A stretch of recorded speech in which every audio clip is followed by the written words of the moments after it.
ओम शांति। आज सुनते हैं 26 नंबर की मुरली से दिल में छुपने वाली गहराई की बातें। आज बाबा ने कहा, बच्चे यहाँ है रूहानी विद्या, बाबा आके रूहानी विद्या पढ़ाते हैं, और वहाँ है जिस्मानी विद्या। बच्चे दुनिया तो देह अभिमान में अंदर जलते रहते हैं। तुम बच्चों को अब देह अभिमान छोड़ के देही अभिमानी बनना। फिर बाबा ने कहा, बच्चे देखो ऊंचे से ऊंचा भगवान कहते हैं। शिव बाबा है ऊंचे से ऊंचा भगवान, और शिव बाबा बच्चे बाप भी है तो टीचर भी है और फिर सतगुरु भी है। तीनों पार्ट इस वक्त प्ले करता है। तुम बच्चों को आया है शिव बाबा ऊंचे से ऊंचा बनाने के लिए ही आया। तो बाबा ने कहा, बाबा आके तुम्हें कितनी ऊंची मत देता है। आज सारी नौकरी मत पे, श्रीमत पे, ऊंचे से ऊंची है श्रीमत। बाबा ने कहा, श्रीमत पर चलेंगे तो कितने श्रेष्ठ बनेंगे, कितना उच्च पद पाएंगे। मन मत पर चलेंगे तो पद भ्रष्ट हो जाएंगे। कल्प कल्पांतर जन्म जन्मांतर अगर अपनी मत पर चले तो बच्चे पद भ्रष्ट हो जाएगा। अवज्ञा की तो बच्चे कल्प कल्पांतर जन्म जन्मांतर के लिए गिरती कला में चले जाएंगे। इसलिए बाबा ने कहा, श्रीमत तुम्हें कितना श्रेष्ठ बनाती है।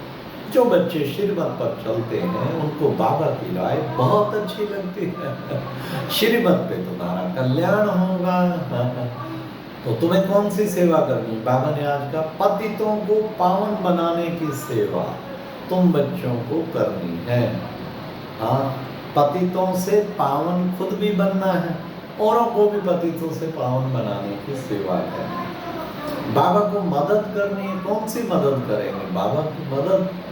बच्चे, कई बच्चे बाबा के ऊपर कुर्बान हो जाते हैं। हाँ, वारी जाऊं कुर्बान जाऊं, तो कुर्बान हो जाते। जो कुर्बान होते हैं वो बहुत अच्छी सर्विस करते। इसलिए देखा अक्सर सरेंडर बहनें, सरेंडर भाई जिन्होंने अपना पूरा जीवन कुर्बान कर दिया। हाँ, कोई शिवलिंग पे चढ़ाते कहते जलम अर्पणम, कोई कहते फलम अर्पणम, कोई फिर कहते कि भाई दुग्धम अर्पणम, और यहाँ तो जीवन अर्पणम, जीवन ही अर्पण कर दिया।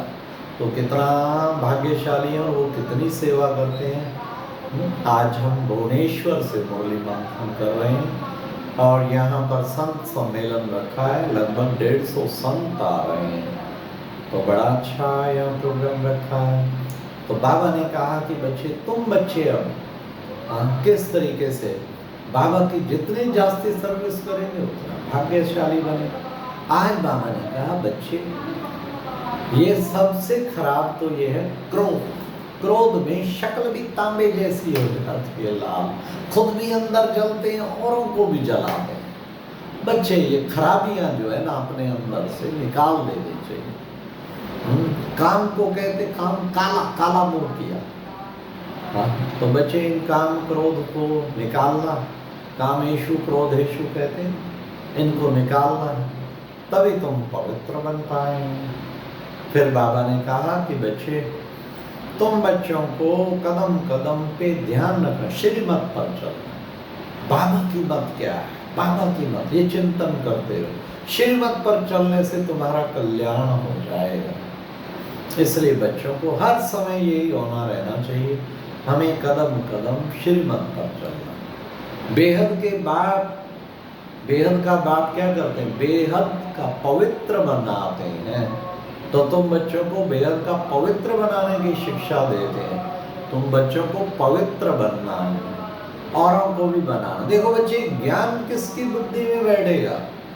कहते वो जो है सोने का बर्तन चाहिए, तब है शेरनी के दूध के लिए गायन है ना, सोने का बर्तन चाहिए। तो बच्चे, ये भी इतना ऊंचे का ऊंचा ज्ञान जिसकी बुद्धि रूपी बर्तन सोने का होगा, उसमें झट से बैठ जाएगा बच्चे। तो तुम बच्चों को, फिर बाबा ने कहा कि बच्चे, तुम बच्चों को अब क्या करना है? बात, तुम हो ईश्वरीय संतान। ईश्वरीय संतान को ईश्वरीय मत पर चलना है। ईश्वर ने अडॉप्ट किया है ना, कितने ऑलमाइटी अथॉरिटी के बच्चे, हमको छोटी बात है क्या? इसलिए हमें टोटल ईश्वरीय मत पर ही चलना है। फिर बाबा ने कहा, देखो बच्चे, संग तारे और कुसुम डुबोरे। संग जो है अच्छा संग, श्रेष्ठ संग, हर वक्त संग का ध्यान रखो। किसी भी को संग में आया तो ये गिरा। हर वक्त सबसे सत्संग तो शिव बाबा, सत्संग तारे कुसुम गोरे। हमें सदा सत्संग में रहना है, श्रेष्ठ संग में रहना है, ये अंदर में लक्ष्य रखना है, मेरा संग अच्छा हो। फिर बाबा ने कहा कि बच्चे देखो बच्चे, ये याद की यात्रा से तुम्हारे सिर पर पापों का बोझा बहुत है। वो पापों का बोझा कैसे उतरेगा? जितना जितना तुम याद करेंगे उतना पापों का बोझा उतरता जाएगा। तुम बाप की याद का तुम्हें हर वक्त होना चाहिए। चलते फिरते उठते बैठते बच्चों को बस एक ही होना रखना है, मुझे बाप को याद करना है। बाप की याद से बच्चे तुम पावन बन जाएंगे, और कोई युक्ति नहीं है और कोई उपाय नहीं। बाप की याद से ही हम पावन बनते जाएंगे, औरों को भी पावन बनाएंगे। यही पुरुषार्थ बच्चों को करना है। जितना जितना याद करते जाएंगे सतो प्रधान बनते जाएंगे, तुम्हारी कट उतरती जाएगी और तुम्हारी जंग निकल जाएगी। तुम्हारे अंदर योग बल आ जाएगा और योग बल से तुम सब बहुतों का कल्याण फिर करेंगे। इसलिए बाबा ने आज कहा बच्चे चलते फिरते उठते बैठते बस बच्चे बाप की याद में खोए रहना और फालतू के संकल्पों को सबको हटा देना, एक बाप की याद में हमें मस्त रहना।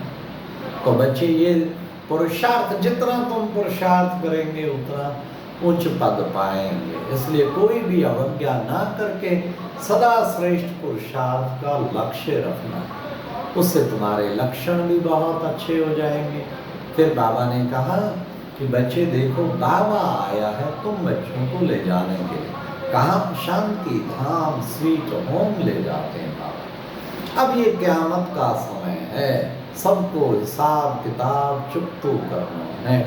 बाबा सबका हिसाब किताब चुकतो कराए, सबको पावन बनाए, फिर सबको वापस ले जाएंगे। क़यामत का समय तो है। कितना बम, एटम बम, एटॉमिक वार छिड़ भी गई और छिड़ती जा रही है। तो क्या है ये? बस समझ लो समय आ गया। बाबा ने कह दिया है क़यामत का समय।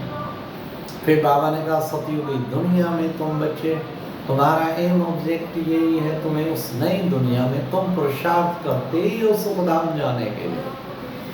वो जाते हैं शांति धाम और तुम बच्चे सुखधाम जाने के लिए पुरुषार्थ करते हो। तो बाबा ने कहा सुखधाम के मालिक बनते नंबरवार। बाबा ने कहा ईश्वर का बच्चा बने हो तो पूरा वर्षा लेना चाहिए, अधूरा वर्षा लेने का क्या फायदा?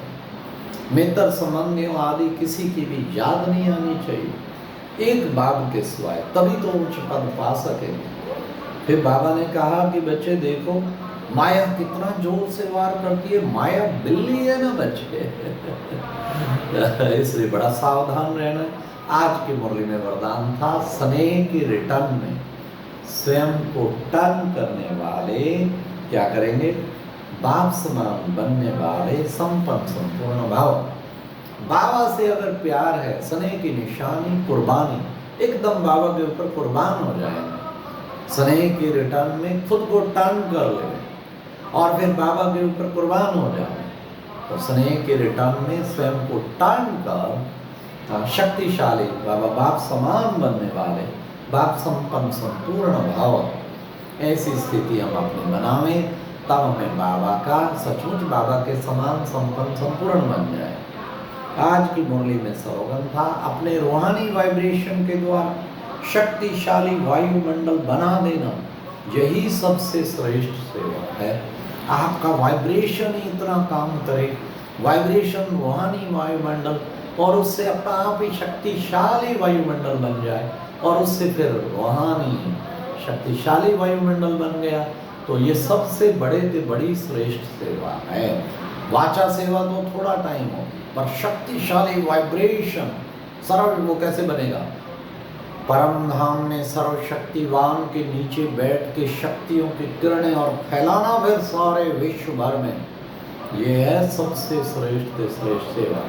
सारे विश्व का वायुमंडल बदल सकते हैं अंदर निश्चय हो। ऐसा भावना से वायुमंडल को जो बदलते, वो समझो सबसे श्रेष्ठ सेवा पर तत्पर हैं।